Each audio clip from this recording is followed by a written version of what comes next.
Ithaca, and welcome back. I'm Wyatt Flanders. And I'm Mateo. It's been a while, and many events have gone on since we last saw you. Indeed it has, Mateo. And this week we'll be showing news capsule pieces made by our classmates. We got so many things recorded, so we can show it to the world. That's right. First up, we'll have Alex Wozanski's piece on various restaurants around Ithaca. Then, we'll show Jela Shunken's exciting investigation around Ithaca, using his very own branch of reporting under Garlic News. After that, we'll see Jacob Marquardt's piece on the school sports, H Courtyard, Kanye Club, and our very own English digital media class. Then, we'll change the mood and show off Jesse Liu's piece from a new branch of news known as Food News. Then, to round out our sports, Amy Schmoys brings us the news of what's been going on around IHS. Finally, to the end of the show, we had Matthew Lynn's piece to show us what's been happening around ICSD. There are a lot of shows to show today, so we'd better get started.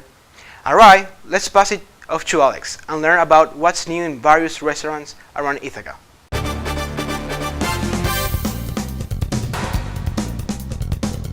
Local, state, national, and world. WRED presents The News Now.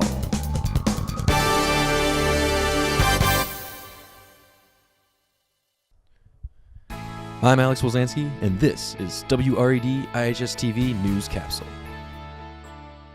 We've had a few new restaurants come into Ithaca recently, the newest of which is Gola Osteria, an Italian place that opened up in December of 2014. Gola Osteria is owned by Sam Epps and Cami Drake, a husband and wife duo who recently moved to Ithaca to open up their restaurant. The two of them have had extensive training and experience in the food industry, having worked alongside each other in Ithaca at a now closed restaurant, the Coddington, and having been to Italy to work in restaurants owned by renowned chefs like Mario Batali and Andy Nusser. The expertise of Epps and Drake has now been brought to 115 South Quarry Street in the form of Gola Osteria. They serve modern Italian cuisine using ingredients from local sources as well as imported ingredients from Italy. Next up, another restaurant, which is not so new but faring quite well in Ithaca since they opened up in 2012. With the name playing off of the many gorgeous puns in Ithaca, Gorger's Subs has fully settled into the Ithaca community. This small restaurant on West State Street serves delicious subs, salads, and soups. Gorger's uses fresh, local ingredients, bakes all of their bread in-house, and serves some of the best food in Ithaca. The restaurant itself can be described as somewhat of a hole in the wall. It looks a little dingy, but when you walk inside, the atmosphere is incredible. The employees are talkative, friendly, and clearly love serving great food. The food is not only good, it's unique. Sandwiches like the coconut shrimp sub or the sweet Thai chili sub are just a couple of the uncommon sandwiches you will encounter there. And of course, they serve the classics, like Philly cheesesteaks, BLTs, and pulled pork sandwiches. Now for something particularly unique and very Ithacan. Tompkins Cortland Community College has opened up a restaurant on South Cayuga Street that will bring a farm-to-bistro experience to Ithaca. The restaurant is called Cultivare, and is supplied with ingredients from a TC3 farm located next to the college's campus in Dryden. Students from the college work on the farm, learning about sustainable farming practices as they provide Cultivare with a wealth of fresh produce to cook up and serve to hungry customers. Soon, not only will the farm be using their new sustainable farming methods, but it will also be running completely off of solar and geothermal energy. The natural ingredients grown by students are then created into dishes by executive chef Richard Brosseau. His philosophy is to create simple menu items that really show the natural flavors of locally grown foods. Now, finally, for an update on a previous news segment. Purity Ice Cream is going full steam ahead with their plans to remodel. Currently, they have a new addition in the back of the restaurant with a lot of extra seating, as well as a view into the area where they bake their homemade desserts. Purity has already begun the installation of new geothermal heating for a more energy-efficient way to control the restaurant's temperature.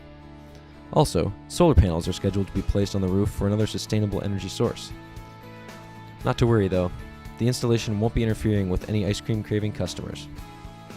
As the remodeling of Purity comes ever closer to completion, Ithacans and non-Ithacans alike are excited to check out the improvements.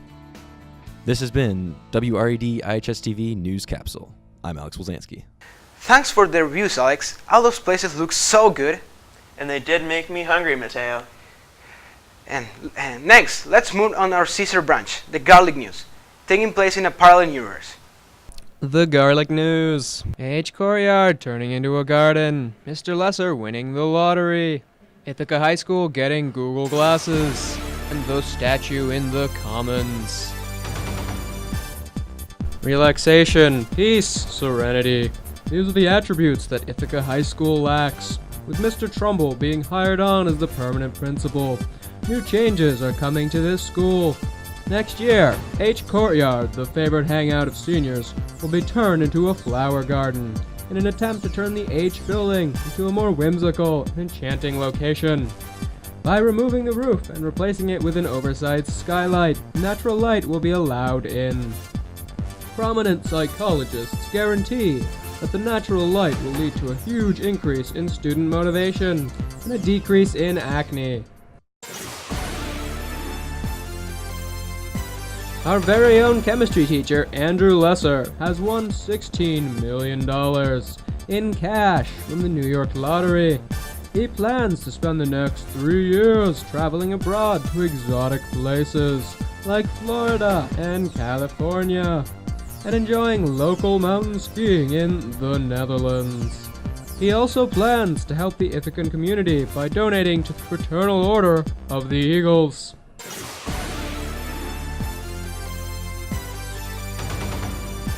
It is well known that the superintendent is very tech-savvy and plans to turn Ithaca High School into a paperless school. His first step, issue Chromebooks to every student. However, after a budget meeting, the board has decided to issue Google Glasses instead. Google Glasses will allow students to have constant access to technology in a more stylish and ever-present manner.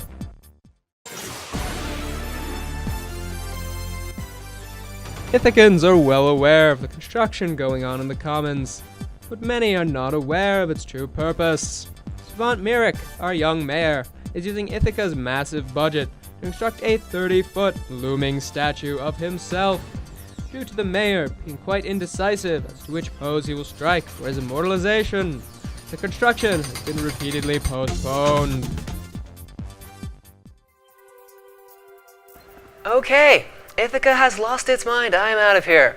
Up next, World War III, a second tulip bubble, Putin declaring war on poverty, and Belgium sinking into the North Sea. We'll be right back after these messages. I'm really starting to doubt this news program.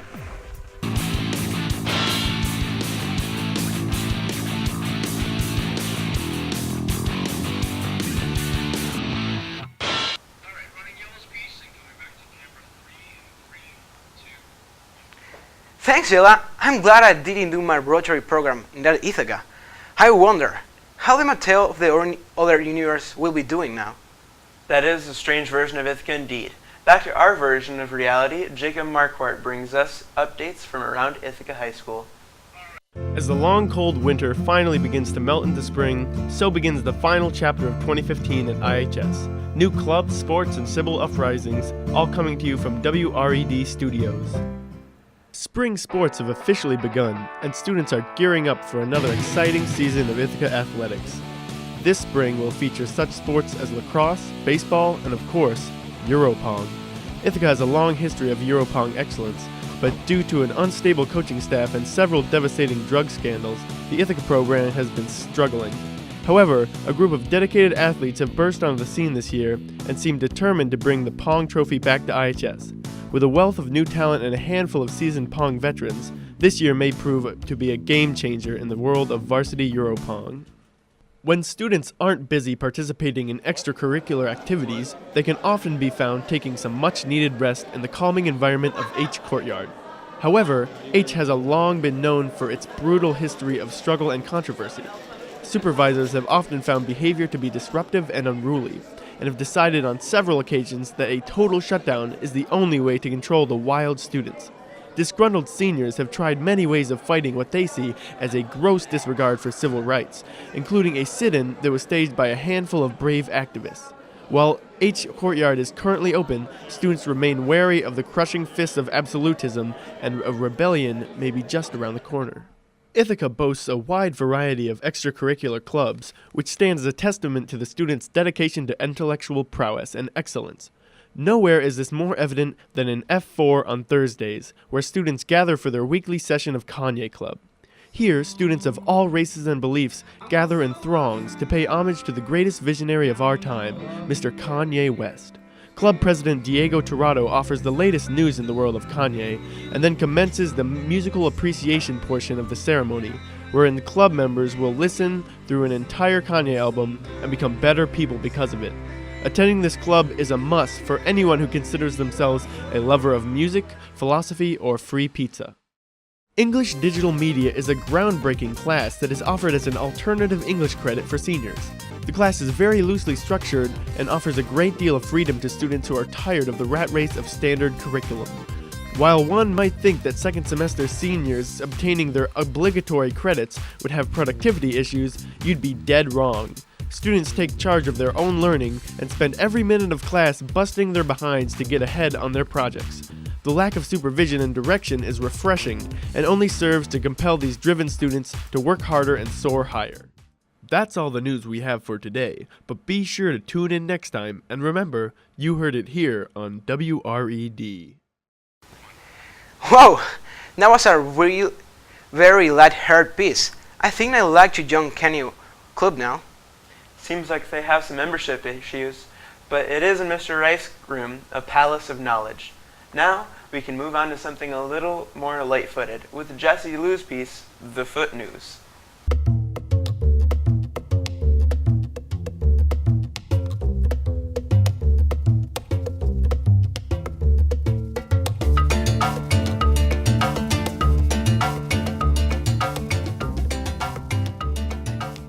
Today is Thursday, March 12th. Local Ithaca heartthrob Noah Davis has finally purchased 4 new pairs of socks from the outdoor apparel specialist Eastern Mountain Sports. Noah selected a pack of hardy, outdoorsy, black-colored socks that fit his "I hike in the rainforest" style. These socks have a lifetime warranty. Local teen Billy Park describes this warranty as "stupid." Noah Davis describes the fit of the socks as the soft, gentle embrace of a lover. Noah Davis appears to be satisfied with his new set of foot gloves. Fun-loving, juvenile-hearted, worm-counting enthusiast Wyatt Flanders stubbed his toe looking for the pink worms. While Flanders cradled his painfully red appendage, he came to a startling conclusion. It's cold, so there weren't any? Local authorities are investigating the situation. Steve Cass, the huggable, slightly passive, canine-attached, but mostly lovable technology teacher, has recently made a pizza. It was described as being delicious, and he offered advice for keeping a crust crispy. Key element is to pre-cook the dough, and then take it back out, then put your toppings, and then re-cooking it to get that crisp crust. Alex Wilzanski is well known in the Ithaca community for being a puck-slapping, tea-hitting, fried squid consuming lover of long walks and high fives. Last week, Alex Wilzanski was seen walking into class with his feet. Andrew Jin was there to witness. Yeah, I saw Alex walking into class with his feet. I'm Jessie Lou, and this is the News Capsule.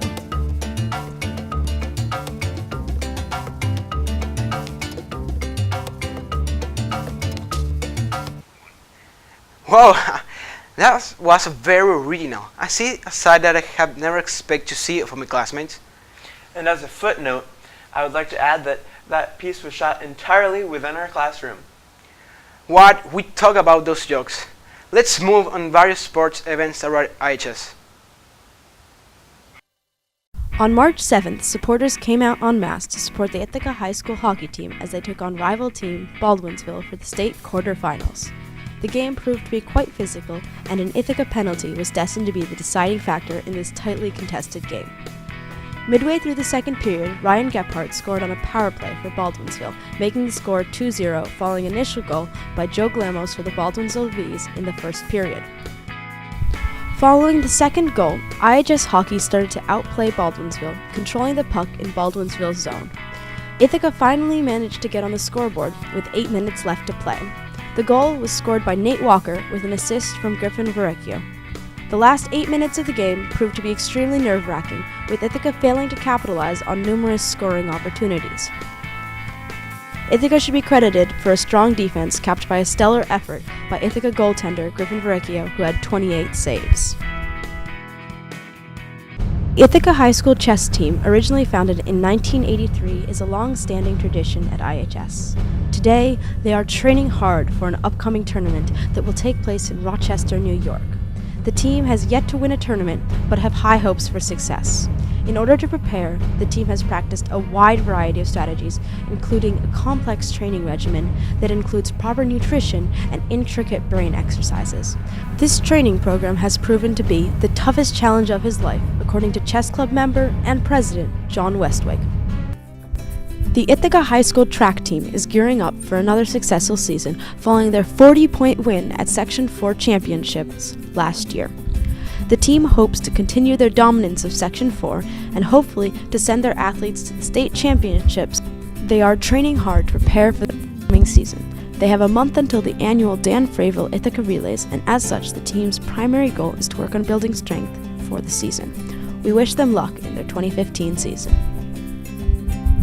One of America's favorite sporting traditions just started with the announcement of the 2015 NCAA Men's and Women's Basketball Championship Tournament brackets.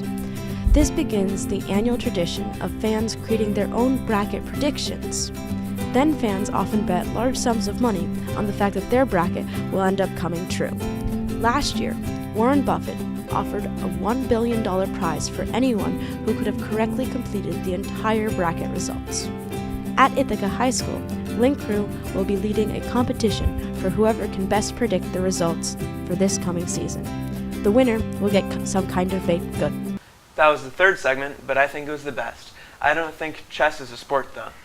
You should see the muscles they have on the wrists after a few extreme games of chess. Let's pass it off to Matthew Lynn and hear about some of the happenings around ICSD. This should be the best segment yet. Ithaca City School District News Capsule. I'm Matthew Lynn, and today we'll talk about some of the happenings around ICSD. First, to start off the second semester, the English Digital Media class was assigned new IHSTV roles. While yours truly remains an anchor from the first semester, Mateo Gonzalez also joins him for Team 2. My original cohort Amy is now a tech director for Team 1. She's joined by Yella Shukin, the program director, Krista Napoli, the audio director, Samba So, the CG animator, and Jenny Lee, the teleprompter. Rounding out Team 1 in the studio, we have Jessie Liu retaining her position as anchor, joined this time by Wyatt Flanders, as well as Noah Davis. Behind the camera, we have Kevin Dong, Alex Ozansky, and of course, Mr. Reif. It seems like Alex is enjoying his new role. Secondly, on March 1st, the Ithaca Public Education Initiative hosted their annual spelling bee. According to the IPEI website, the event raised about $26,000 for our own Ithaca educators. Sponsored primarily by Chemung Canal Trust Company, the spelling bee was run just like an official contest. They used a pronouncer, host, timekeeper, and 3 judges. Although there were many teams from around ICSD and the Ithaca community, the winners were none other than the members of our very own IHSPTA. The IHSBTA, made up of Jara Jain, Esther Rakusin, and Betta Fisher-York, took home the 2015 Fuzzy Bee Trophy, using the winning word, idiosyncratic. The team #ICSDLib raised the most money for the event, while the Caroline Beatniks were recognized as having the best costume. Third, on March 2nd, spring sports began. Lacrosse, baseball, boys tennis, and track and field have all begun their official practice schedules. While many teams had their own schedules, meeting during the winter season for additional training, the first day of practice, or Day 1, holds a special importance to all athletes. However, at the start of Day 1, the heavy snow impeded the grounds crew from shoveling out the facilities. The track, pitch, and various fields had not been cleared, and teams were limited to practicing indoors. However, after much discussion and consideration for the grounds crew for filing a grievance, Coach Parker was able to secure permission for the track and field team to shovel out the first 4 lanes of the track. On Saturday, March 14, the team did just that, clearing the snow, building snowmen, and working together as a team. Finally, on Friday and Saturday, March 6 and 7, the Ithaca High School Orchestra hosted their annual Cabaret Night. This year's theme was Cabaret at the Carnival. Music groups not found in any of IHS's classes were all showcased here, along with a few individual musicians. Throughout the show, MC Malama Saccone held several contests throughout the night. This consisted of 2 truths and 1 lie, as well as a basket of impressions. The first prize was Malama getting slapped across the face if participants were successful. Yes, they were. The Student-Teacher Club, the players, consisting of Ben Molina, Raphael and Cisco Audi, Gus Kooks, Mr. Deppy, and Mr. Scarpula went up first. They performed Blue Bossa and then So What for our crowd. After, we had notable individual performances. There was Callie Newman singing La Abandono, accompanied by Mr. Risky, and Fancy Dean performing Elton John's Your Song. After, Gabby Duffett gave an electric performance of Oops, I Did It Again by Britney Spears, followed by Isaac Lawson Hughes, Drifting, and A Casquero on guitar. The IHS Fiddle Club also performed, exhibiting Through the Gates as well as Red-Haired Boy. To end the first half, the IHS A Cappella Club sang a powerful Lady Gaga medley. In the second half, we had several more incredible individuals and groups. We had Matt Scroven giving us an expressive performance of When I Was Your Man, and he received great applause at the end. Jacob Marquardt sang and played piano, performing Bonnie Raitt's I Can't Make You Love Me. Devin Finlay sang and played guitar on McFly's Love Is Easy. 3 more great groups would be IHS Improv Club's impromptu performance. Taking suggestions from the crowd, they came up with situations on the spot, drawing much laughter and applause. Then, Alice Goddard and Aisha Hussein duoed an energetic sugarcoat, drawing the audience into the performance. To end it all, Khalil Hendel, Cassidy E, and Tuli Kooks performed Tutunga and Let's Dance to Joy Division, drawing a small crowd of seniors out onto the floor. Those have been some of the happenings around ICSD. I'm Matthew Lind of WRED, and I'll see you next time. That segment was definitely good. Shoveling the truck looked like hard work. Well, I hear pushing snow took a little force, and the distance we shoveled was quite small. As such, their product was quite successful. Are you trying to put physics on the news again? Not all of us like to make physics on a free time, but the truck is clean for everyone to use. Isn't that something great? Yes, it is, and that team is now ready to compete. More than a month ahead of time, they're ready to compete in our Ithaca Relays happening April 24th. Alright, Wyatt, you can advertise for the truck team later. Right now, let's thank our classmate for filling us in with news. Yes, let's. Today, Jacob told us about the happenings of IHS extracurriculars, and Alex told us about the different restaurants around Ithaca. Jilla then brought us garlic news. And Jesse brought us happenings from Foot News. Amy showed us the different events around IHS, while Matthew showed us different events around ICSD. We had some great pieces today, and we hoped you enjoyed the show. I'm Wyatt Flanders. And I'm Mateo. Please warm up, Ithaca, and enjoy the springtime. We'll see you next time.